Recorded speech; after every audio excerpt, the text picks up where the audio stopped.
Oppo ने खामोशी से एक नया कम कीमत स्मार्टफोन मुतारिफ करा दिया है। ओप्पो A76 को मलेशिया में फरोख्त के लिए पेश किया गया है और ये एक एंट्री लेवल 4G फोन है।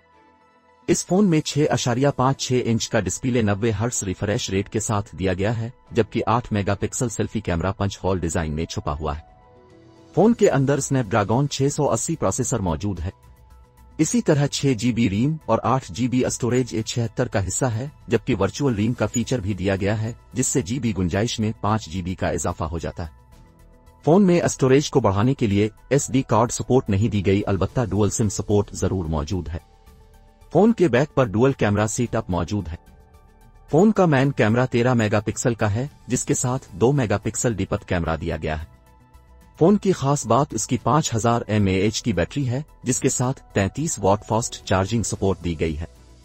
इस फोन की कीमत $215 37,000 पाकिस्तानी रुपए से जायद रखी गई है और फी अलहाल दीगर ममालिक में दस्तयाबी के हवाले से कंपनी ने कुछ नहीं बताया।